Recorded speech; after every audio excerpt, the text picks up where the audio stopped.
Good morning, and please join me in also now welcoming our television and webcast viewers. So we have to be on our best behavior now. The cameras are officially rolling, and that is mainly directed towards me. That's actually in the script here. My name is Danny Asaf, and I am the immediate past president of the Canadian Club of Toronto, and a pleasure to be your host here this morning.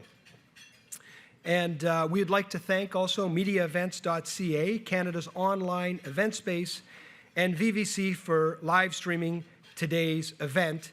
And we're very pleased to have you here joining us in our 5th installment of our Canada 150 series. For 120 seasons, the Canadian Club has been proud to provide a forum for leaders and visionaries from every sphere of society. We are committed to providing an open and welcoming venue for discussion and debate on the matters that impact us most. Through our programs and our activities, we offer access to dynamic political, social, and business figures, both from abroad and right here at home. And before I formally introduce this august panel that we have today, let me tell you a little bit about our next event. On October 17th, Premier Kathleen Wynne's business advisor, Mr. Ed Clark, will be here to talk about securing Ontario's long-term growth and success.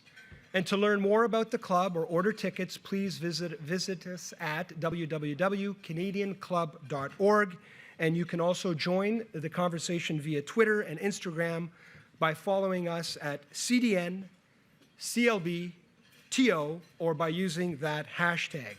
I also want to take a moment to express our special thanks and gratitude to our Canada 150 sponsors, and as a not-for-profit, it would not be possible for us to hold these events without the support of folks like the City of Toronto and Gluskin Chef, who have been our series sponsors throughout. Thank you very much.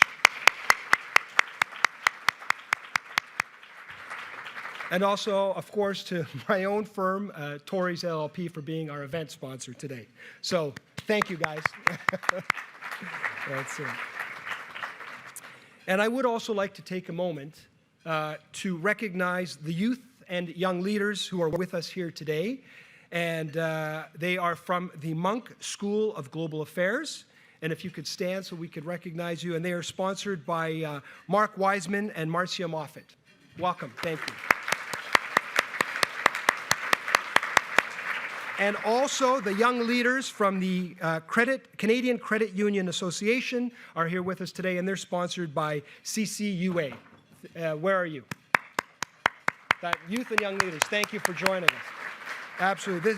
Much of this discussion in this series is hopefully something that will benefit your generation. And of course now to the main event and why we are all here today. So firstly, the Canada 150 series was a dialogue and a discussion we wanted to launch here at the Canadian Club to reflect and to respond to two anxieties we have, which is, number one, what economic opportunities are we going to continue to benefit from in our country, both for ourselves and, of course, for our children, and about exploring and discussing how we keep Canada as relevant at 200 as it is at 150. 100 years ago, our 7th Prime Minister, Wilfrid Laurier, famously declared that the 20th century would belong to Canada. And in many ways, Canada has set itself apart with the great strengths of our diverse population, our cultural inclusion, and our financial and political stability. But if we are to succeed and embrace Laurier's vision for the 21st century, we do have to ask what'll get us there. And this Canada 150 series, we focused on 4 simple pillars of how to create wealth. When you have nothing, reach back to these basic principles. You need people to create wealth. People need tools to work and employ themselves, and materials and ingredients to put into that mix to create the products and services that ultimately we can find great markets, both here and abroad, to sell those products to, or otherwise use those capital markets, foreign and abroad, to help fund our great ideas. And that's why today's panel is very important as to discuss one of these key aspects of our Canada 150 series, focusing on why Canada needs more great people, and the launch of this fascinating new national project the Century Initiative, which is focused on strategically and responsibly positioning Canada for global success and prominence by growing our population to 100 million by 2100. And I am delighted to see this capacity crowd to come out and hear about this fascinating initiative. So first, I'd like to introduce again Dominic Barton, and he will set the stage for why Canada needs the Century Initiative. And as I mentioned before, Dominic is the global managing partner of McKinsey & Company and one of the founding members of the Century Initiative. And of course, we're delighted to have you here today, Dominic, and look forward to your preliminary remarks. Following his opening remarks, Dominic will be joined by the panel and a discussion moderated by Elena Cherney, and she is Canada Bureau Chief and Global Energy Editor for the Wall Street Journal and previous Managing Editor at the Globe and Mail and editor of the Report on Business. Elena will challenge our panel on why Canada really does need more people to succeed. She will be joined by Mark Wiseman, another founder of the Century Initiative. Mark is a Senior Managing Director at BlackRock, Global Head of BlackRock's Active Equities Business, and Chairman of its Global Investment Committee. And prior to joining BlackRock, Mark was President and CEO of the Canada Pension Plan Investment Board. Also participating in the panel will be Goldy Hyder, a member of the Century Initiative's Executive Committee and President and CEO, Hill & Knowlton Strategies Canada. Prior to joining the firm in 2001, among other things, Goldy served as the Director of Policy and Chief of Staff to the Right Honourable Joe Clark, the former Prime Minister of Canada. And we're also equally delighted to have Kate Subak, the Executive Director of the Century Initiative. And Kate is a senior executive with background in management consulting and leadership in major arts and financial institutions, and I'd like to welcome you all here today. And while we have a limited amount of time this morning, I encourage you to engage online via Twitter, look at the tent cards on your tables for details, and to continue this dialogue with the Century Initiative and the Canadian Club of Toronto after this morning. I know everyone is interested to hear from you, including from one another. And now please join me in welcoming Dominic, Mark, Elena, Goldy, and Kate to our stage.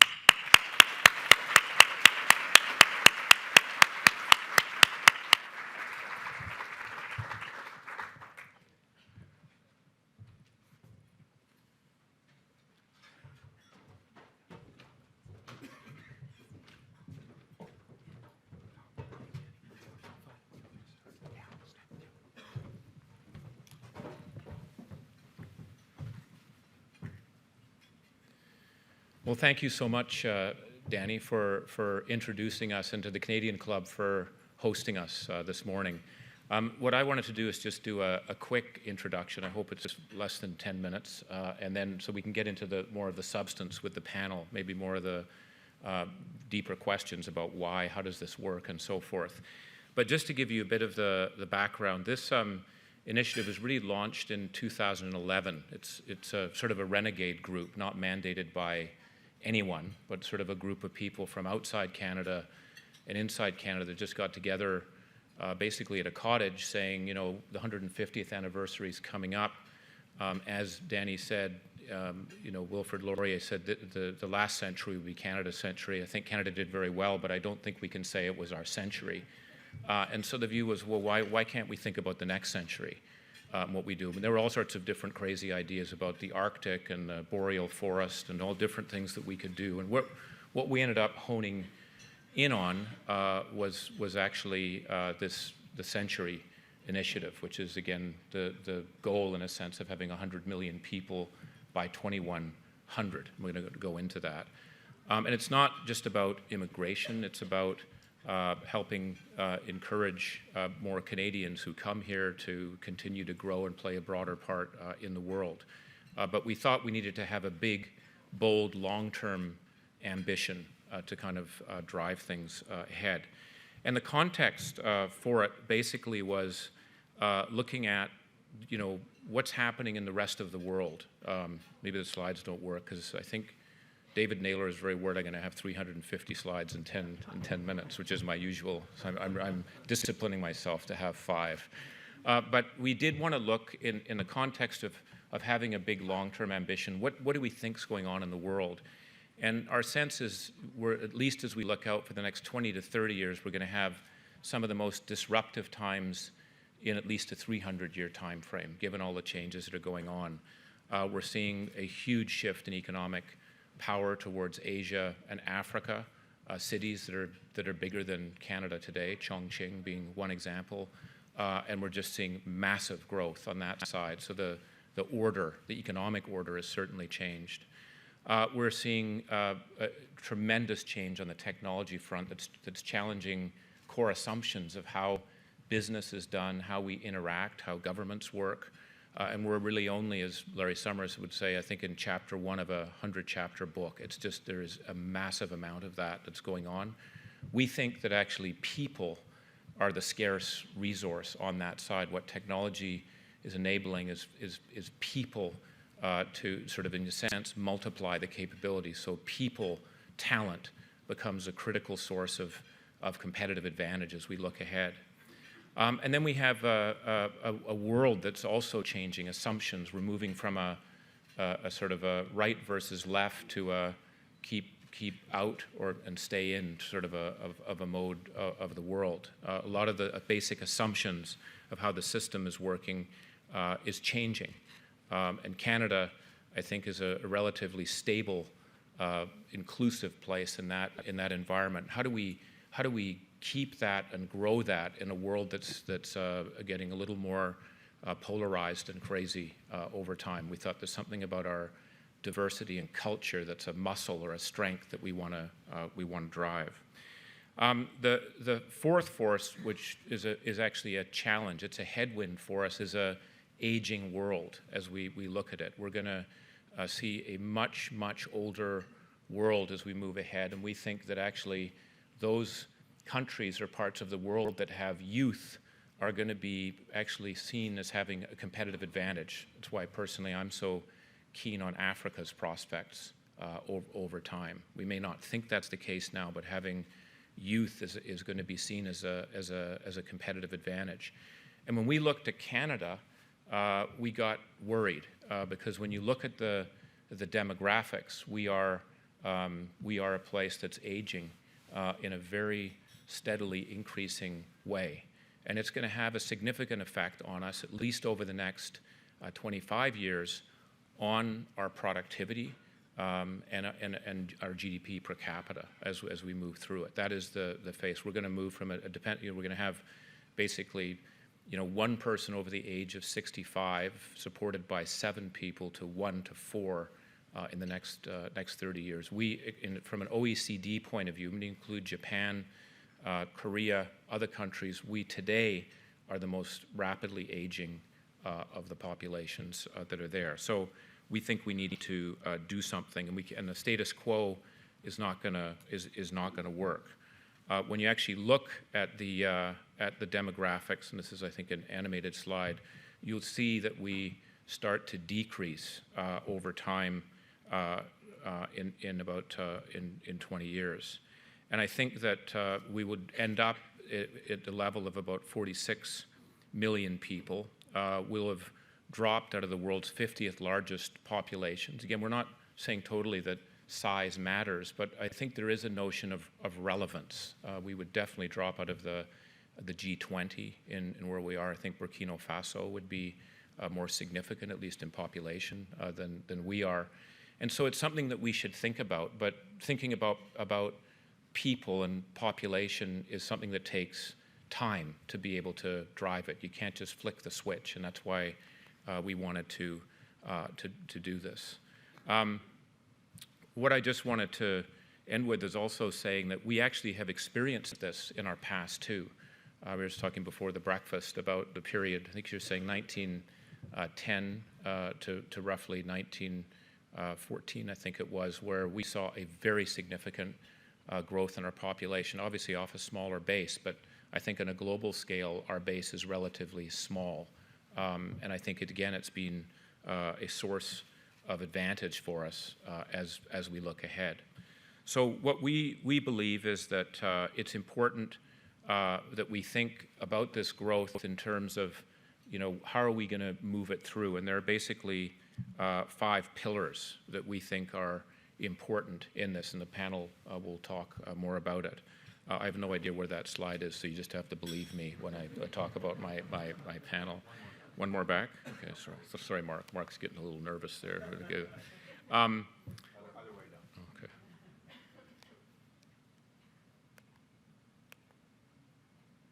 Yeah. But these 5 pillars are actually quite important, because we don't just want to say blindly go from where we are to 100 million by 2100. And the 5 pillars we think are critical for this are, first, this early childhood support. We think that is critical to have more participation by women. We've kind of plateaued out in Canada. That's been a very important source of our productivity growth over the last 30 years. And as we look ahead and we have more people coming in, how do we ensure that continues, and then we can have more children as well. Second, education is fundamentally important in this world that we see changing much more rapidly, where we see job dislocation increasing at double the rate, we think, over the next 20 years that it was in the last 20 years. Our education system is going to have to adapt to that, to ensure that we're skilling the Canadians to be able to, and all of us, to be able to move the place forward. So education is going to be absolutely critical, particularly in terms of reskilling and ensuring that we're ready for the technological shifts that are going on. Trade and innovation, absolutely important for us to be able to participate in the broader world. Being a trade hub is important to be able to participate in other economies. We're actually more limited than we should be today. But we also think innovation is critical, and we are a place that comes up with, I think, a much higher level of brilliant ideas than our weight would suggest. We punch above our weight, but we don't scale them. That's one of our big challenges on that side. So innovation and trade will be an important pillar. Urban development, we already are very much an urbanized country, but there are challenges with infrastructure and how the cities actually work. So ensuring that we have cities that work and can be able to absorb that larger population will be critical. And again, we have, I think, a lot of expertise and talent in Canada on how cities do work, but that's something that we think will be very important. And then finally, a revised immigration policy. We think that we should have more people coming into Canada. We should, I think, treat this in a sense as a war for talent. We should be looking for particular types of talent that we want to bring in, young talent, leveraging the universities that we have, tapping into the innovation that we're moving through, but having a very aggressive talent attraction program from people all over the world to help fuel us as we move forward. So that's basically, I hope, gives you a picture of the Century Initiative, 100 million by 2100, but not a flick of the switch, that there's a lot of things that have to be in place for it to work, but we think it's important that we be bold to be able to make this next century Canada century. Thank you very much.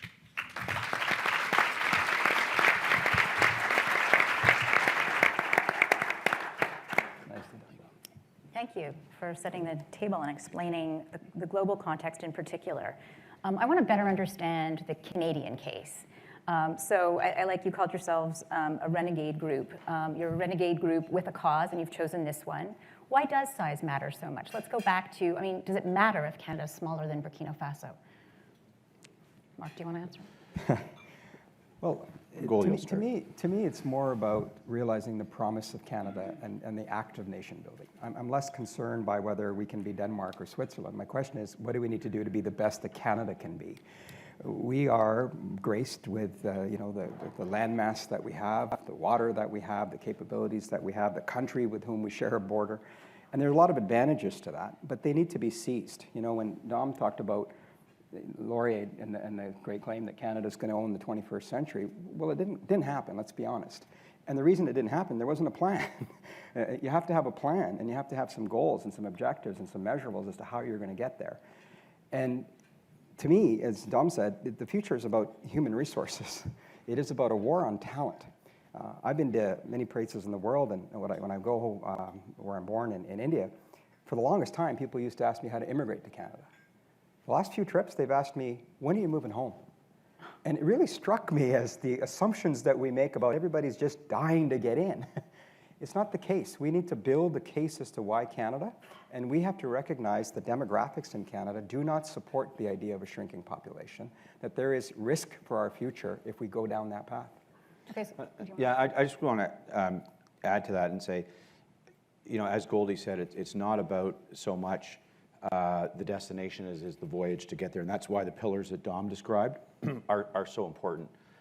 David Naylor's reminded us throughout this process, we don't want to be a big, dumb nation. And Canada has to work, you know, we're not Switzerland, we're not Denmark. We have a massive land mass.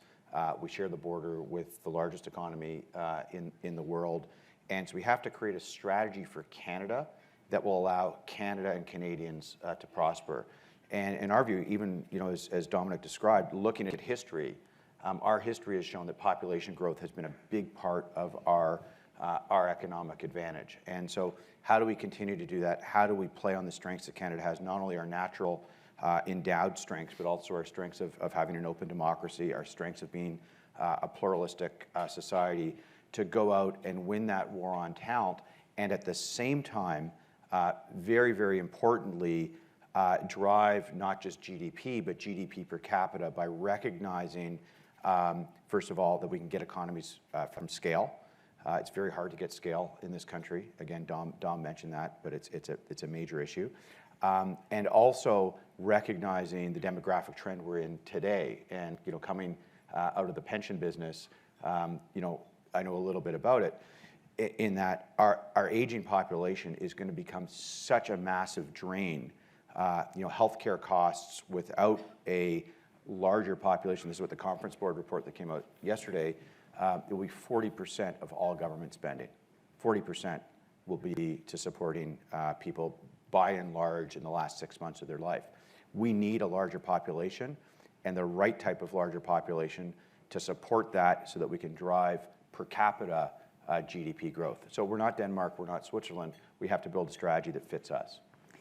So if we're not Denmark, we're not Switzerland, and we need to attract these people. You've talked about 100 million people as a goal, increasing to, I believe, 450,000 a year in terms of newcomers over 10 years. How do you do that? It's a war on talent. How does, coming from where Canada's at now in terms of attracting that talent and building that population, and I do want to go back to those other pillars, but how does Canada go out and attract those people in the world? So they're not saying to you, why aren't you coming home? Let me comment both on the number 450,000 and the consequences of achieving it, and then we can open it up a little more if that's okay. I just want to reassure everybody that 450,000 people a year is not opening the floodgates. We're talking about 450,000 people in 10 years. Last year, we welcomed 320,000 people to Canada in 2015. A growth of less than 5% per year over the next 10 years gets us to 450,000. The actual levels are apparently, they're for the government to set, but I think there are two key points here. We're talking about a long-term commitment to economic growth, and we're also talking about doing it in a gradual, responsible, and measured way. So just in terms of numbers, sometimes they can get a little bit funky. Let me also just touch on the consequences and open it up from there. There are two things. One is that in the Conference Board report that was released yesterday on demographic shifts in the aging population, they contrasted the status quo versus a 100 million scenario. And under the status quo, Canada's projected to grow at 1.5% per year until the end of the century. Under the 100 million scenario, it's 2.5 or 2.6% per year. Let me just give you an example of what that could mean. From a provincial government spending alone, healthcare under status quo would be, and Mark stole my thunder because he has 40% just on the provincial level rather than the national. It's 34% of provincial spending. At 100 million, it's 29% of government spending. Doing that today, in today's dollars, could free up $21.5 billion of capital that can be spent elsewhere. I'd also like to just personally comment that there are other consequences to achieving this level of growth. We'd have a more interesting Canada. Diversity helps businesses, it helps restaurants, it helps culture, and it contributes to the vital character of the country that we love. Can I just say one thing just on your question about how do we do it? I mean, there's a bunch of different channels, we could say. I think our universities are one. We have world-class universities. We don't get our fair share of foreign students when you look at it globally. I mean, I always remind people that Australia's third largest export is education, right? They're much more open. And when I look at Central Canada, Eastern Canada, this is a wonderful way to get young talent, and young talent wants to stay typically. And so I think we have a number of existing channels that are there that we don't leverage as much as other parts of the world. And I think, again, because of the diversity and the ideas, I think there is a real opportunity, especially right now, to be a magnet for talent to come here, and we should use it. So Australia is doing. Can we learn lessons from Australia in terms of what they're doing to create that kind of a magnet at the university level? Are there other countries we could learn from? I think we could. I mean, for Australia, the universities cooperate together when they go into a particular country. They don't go as individual universities. There's actually a brand. They do advertising. Believe it, if you go into Shanghai, you literally see big billboards in Chinese, come and finish your education in Brisbane.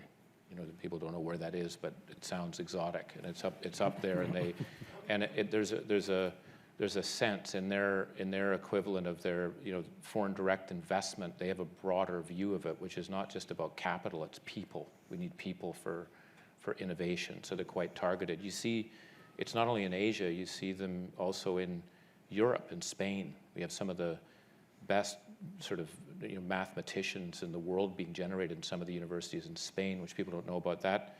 It's going there and attracting people where you have a youth unemployment of 50%. So it's that type of an approach. I think brand matters a lot. I often think of countries as companies. We're all competing, to grow and to be able to fulfill our ambitions, if you will. And Dom's absolutely right that there is this moment in time where we are cool again. Prime Minister Trudeau, the brand that he carries, the brand that he's bringing to Canada and the rest of the world is Canada's. They say back. I don't know where it went. But we're not all cool. But it's cool. The guy with the jeans and the brown shoes is cool. That's right. But let's not lose that moment. There's a lot of equity in where we are today. But if we don't take advantage of it, it'll be another situation like the Laurier situation was. We talked about it, but we didn't do anything about it. And we should be out there telling our story of having moved from being nice to cool, to innovative, to creative, to constructive, to having a goal. That will attract young talent, because we're going to lose young talent too. Let's not forget, in the world in which we live today, people are actually thinking about leaving.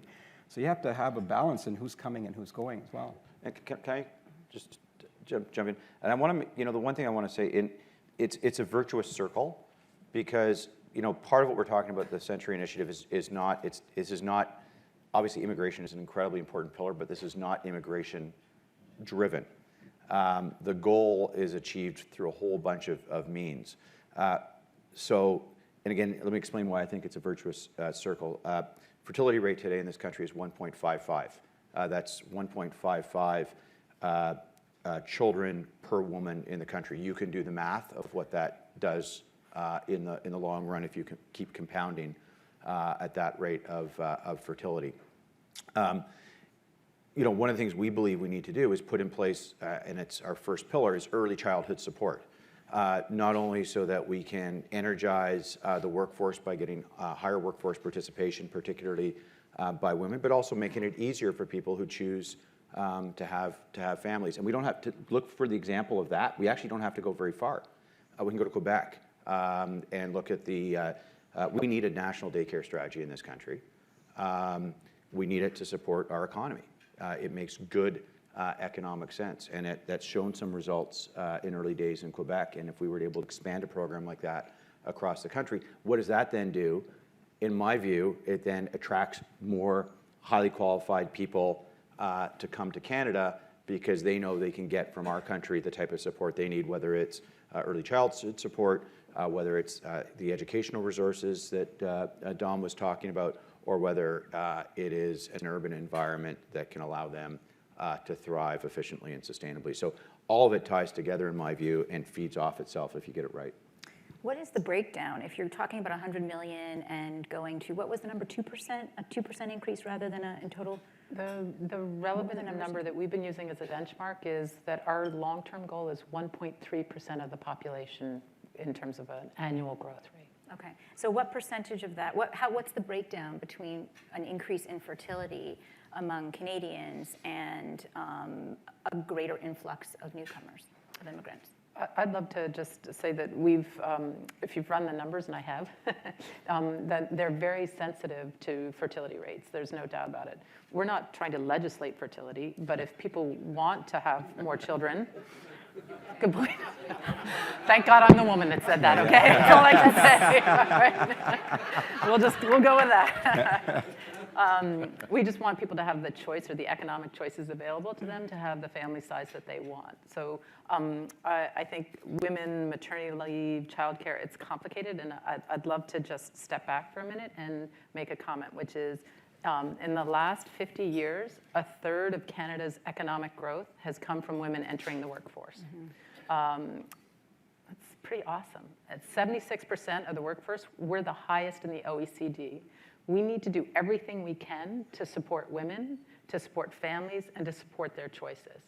Mark alluded to childcare in Quebec. Their daycare, their average cost of daycare per month is $152. Our average cost of daycare in Toronto is 3.5 times that, not just Toronto, all of Ontario, at $677. There's no reason why we can't explore that further in order to be able to provide the kind of supports we're talking about. What is the annual cost to the Quebec government of the daycare program in Quebec? And who's going to pay for a national strategy, I guess, becomes the question. That's why it's so important to link the benefit of women in the workforce to the cost of the program. Good answer, but not an answer. So who actually does the paying? Eric, do you have the number in terms of the cost? It's about making choices for governments, right? Are we going to invest in the economy, and are we going to put in place the kinds of pillars that we're talking about here so that you can have a more productive workforce? I mean, even with the population growth that the Century Initiative is speaking about, the Conference Board report yesterday said, we still have two problems in Canada. People are getting older and they're dying. And we don't know how to stop that. What we do know is there's a way to mitigate that. And the way to mitigate that is to build the infrastructure and the foundation that's necessary to help more people participate in your economy. And it's about choices. We know where government spending is going, healthcare and education. In fact, they're not dying soon enough, Goldy, is part of the problem.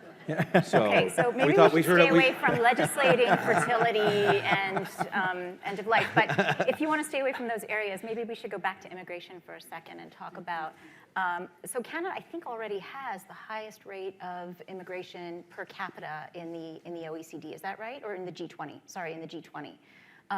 So, even though we could do a better job of branding and attracting people in the war on talent, how exactly do we go and do it if we're already doing a fairly good job as a country? The best example is Toronto. Where was Toronto 25 years ago? Now, this pains me as an Albertan to say all of this, but this has become a cool city, right? And what made it cool, in some ways, is the growth that we've enjoyed for the last 25 years. Our universities have improved as a result of it. We've attracted better international students. What we've done in Toronto can be replicated in other parts of Canada. So I think the best example is look at ourselves. I also don't think we're very good at it. I would challenge that. If you look at, headquarters that are being established here and you want to bring in people with a particular set of skills, it's difficult. It's a pain in the ass. I can tell you from the companies we work with, it's difficult to bring people in that we need to. So I don't. I think on the broader level, there's amazing things that are going on. But I think again, when we look for a particular talent, there's always the question of you better check to make sure we don't already have that here. The other thing I would say is when we do bring in talent, because of certification processes, we brought in some superb talent, doctors, engineers that are pumping gas or because they can't, or they're Uber drivers, right? And I think we've got to do some things to make it easier too for people when they do come in that they can be productive at the levels they are. So I relatively speaking, I would agree with you that we may be pretty good. It doesn't mean that we don't have things that we can we can improve. I'll give you just one simple example. A Canadian company wanted to bring a derivatives trader, a very, very specialized derivatives trader to Toronto. And the process took so long that the Canadian company simply put that trader, earning several $million a year, by the way, in their New York branch office. Now, what's the outcome of that? Not only do we lose as a country the tax revenue from that individual, but that person then had 10 people hired around him, junior people to learn the trade. Where did those people get hired from? Instead of being hired from Rotman or UBC or the University of Waterloo, they were hired out of NYU and Wharton and Chicago. And so it's not just about the numbers, it's just being smart about it as a country. And in many respects, Dom talked at the beginning about the way that the economy is shifting and how rapidly it is shifting from sort of the way that we traditionally think about economic growth. And quite frankly, the minister's left, but I would say it even if he was here, our policies are rooted in 1950s economy. And we're in 2016 today, and we need to be able to continue to evolve and compete in a global economy that is entirely different than it was. And so we have to stop thinking, we can't stop thinking entirely about it, but we have to stop thinking that this is about another auto manufacturing plant. It's about the knowledge economy. It's about services. And back to the point that I made earlier, it's about creating a workforce with the skill set to be able to compete very effectively in the world today in the new economy. And the irony is many of them are here. I saw a statistic the other day that said Canada currently has 3 times the number of temporary foreign workers than the number of immigrants it lets in. So that's a false paradigm. We actually need those people. We're calling them temporary. The reality is they can be permanent Canadians if we had the policies that allowed us to get there. And yes, the infrastructure and the kind of pillars that we've spoken about. So that's going to open up some other questions and potentially a debate over what is you referred earlier to Canada being a very inclusive place, and I think most of us believe that and want to believe that.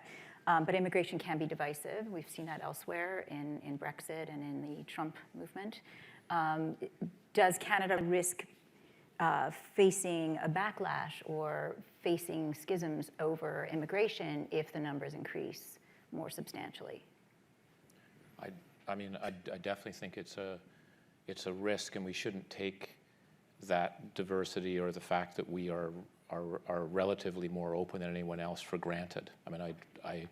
I worry about that. You already see some of the commentary, opinion polls that are out there, and if I look at the UK, I don't think the UK was always a anti-immigrant place, but it's actually quite shocking how quickly that's moved. So for me, it's a muscle, as I said, that we should make sure we're working when telling the good stories about when people do come here and the businesses that they build or the opportunities that they create.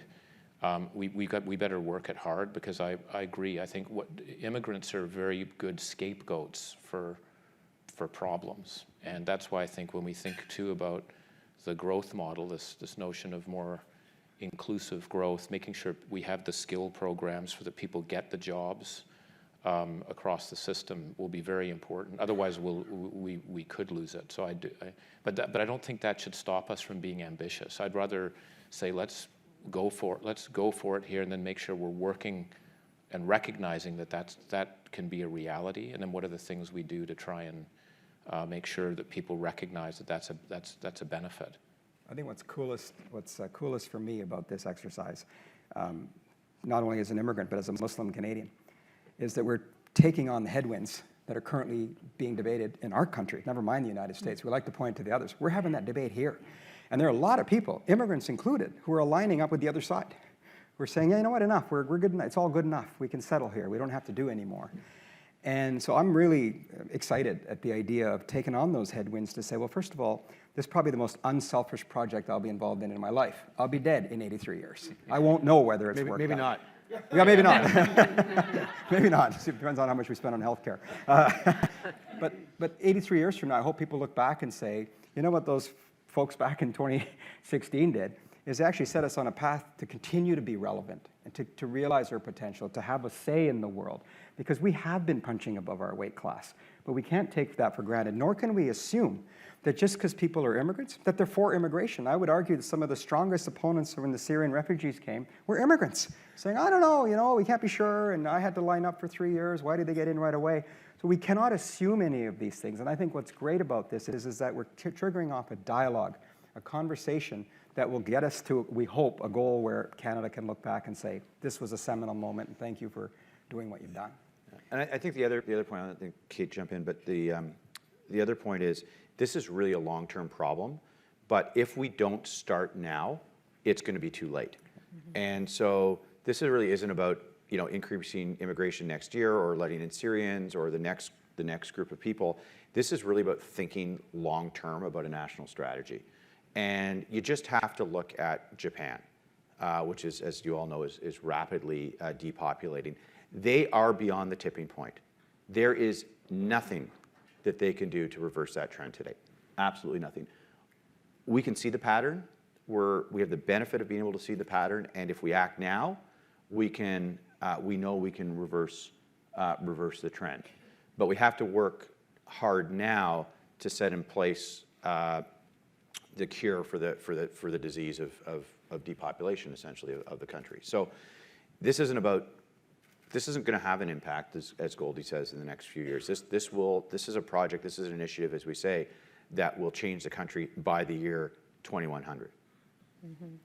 I'd love to jump in, which is, I think our welcoming, open nature is our competitive advantage. The last Environics poll said that 83% of Canadians agree that immigration has a positive effect on our economy. I just want to open that up because sometimes there's some discussion about immigrants being a scapegoat or what have you, and so I'd like to just confuse us with some of the facts, if that's okay. For me, one of the things that I have, as I've gotten embroiled in this topic more, which I love this headline is, "The job-stealing immigrant is a myth. The data is clear." It might seem counterintuitive, but bear with me.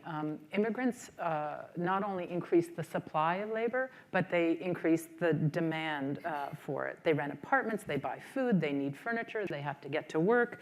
And all of this creates more jobs in construction, in food services, and clothes, and furnitures, in terms of building highways and operating subways. But there are also two things. One is, we know that new arrivals start more companies than people that were born in Canada. We also know that new arrivals, for the first 10 years that they're here, are healthier than people that were born here. And another one of my favorite quotes, Adam Davidson of the New York Times said, "The benefits of immigration may be the most settled fact in economics." Immigrants create jobs, and jobs create opportunities. And I think the onus is on us to make sure that we get the positive message out. Where are businesses going to grow from? If the population's shrinking, we've already got one of the more protected environments in the world in terms of our banks and our telco companies, et cetera. Are you just going to move customers around between each other? This is the only way you're going to grow? That's not growth. That's artificial, right? And so we need, my daughter asked me the other day, why is the Tim Hortons on University Avenue closed at 9 o'clock? It's very simple. There's not enough people to work there, and there's not enough customers to go there to make it worthwhile to keep it open. University Avenue. That's a big problem for our business community. I think they have to start realizing that where are they going to grow from in a 1.4% GDP growth environment globally? Where's their growth going to come from? And people are the answer to that question. So these are fascinating ideas, and we're trying to understand your pillars, and you're, as you said, a renegade group. How do you go from being a renegade group with great ideas to being a group that actually is able to translate these ideas into action and policy? Do you want to share a little bit of your plan and tell us how this is going to work? Okay. Who are these guys? So we're a group of engaged citizens from across Canada. We come from every sector of the economy. We really believe that prosperity and relevance is everybody's business, and that for the Century Initiative, it's really about engagement. We chose this goal of 100 million people in 2100 because we believe that it's fundamental to the health of the Canadian economy for the next 84 years. So everybody has a tent card. We encourage you to go to our beautiful website and to join the discussion. But it's been observed that these are complicated issues and that the conversation really starts with a bunch of people who care deeply about it and who share it, and that it grows from there. So our hope is that by bringing this messaging, that type of organic growth will occur.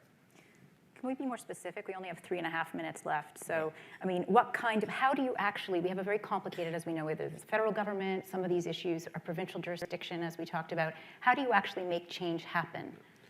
I think we see ourselves as a catalyzing organization. I mean, we are not, we're not going to be, out there, providing food or building universities and that sort of thing. We do what we are able to do, I think, as the group of Canadians that have come together that are interested in this topic. And it's a much broader group than just on stage here. And I'd encourage you to go to the website and see all the people that are involved, some of whom are also in the room.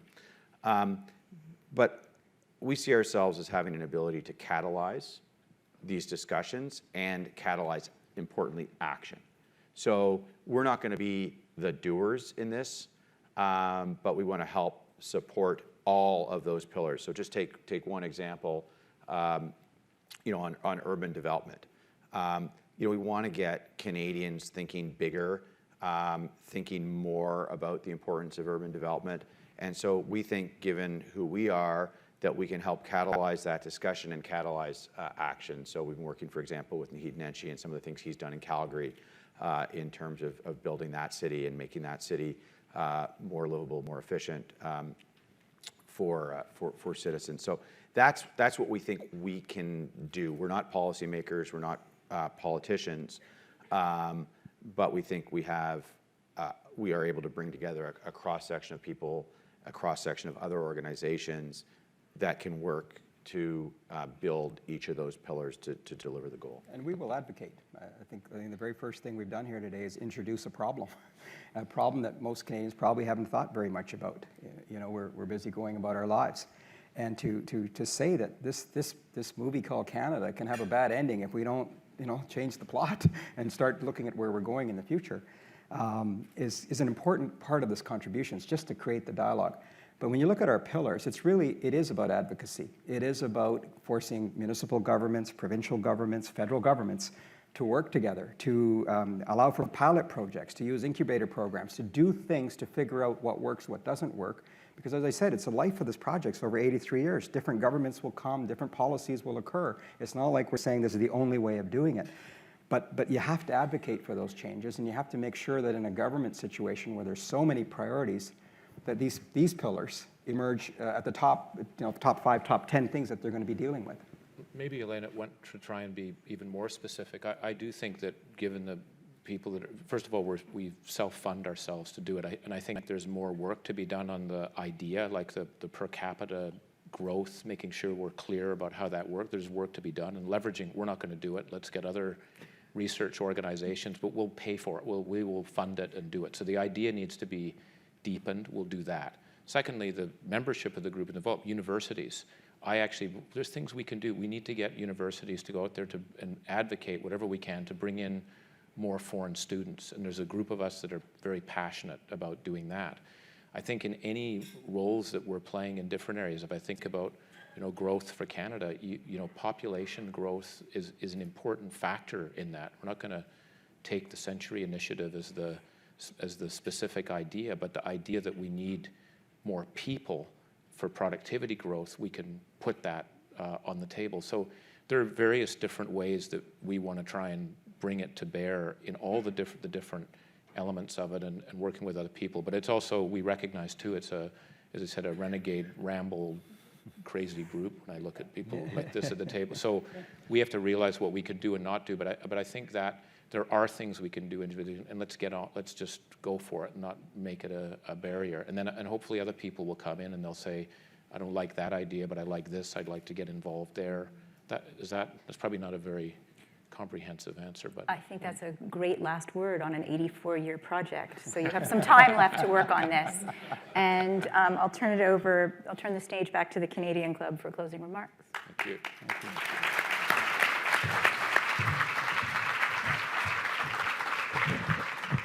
Yes, good morning. My name is Willa Black, and I'm a proud board member of both the Canadian Club and the Century Initiative. And panelists, on behalf of the Canadian Club of Toronto, I want to thank you for sharing your ambitions for our great nation with us this morning. The Century Initiative is a bold and ambitious undertaking. It's a tangible demonstration of our love for this country and our aspirations for a big, smart, and great Canada in the next century. As Kate said, prosperity and relevance is everybody's business. With inventive, dynamic action and discourse, like we saw this morning, we can unleash new ways of promoting growth and prosperity. Your collective wisdom and experience bodes well for the mission, the vision, and the values of the Century Initiative. It's clear to see that it's already off to a great start based on the commitment of the thought leaders associated with it and the level of discourse and debate. Canada's fortunate to have such a high caliber of engaged citizen, sparking a conversation of relevance to us all. Thank you so much for your contributions. And a special thank you also to our moderator, Elena, for overseeing such a rich and thoughtful discussion. Thanks very much.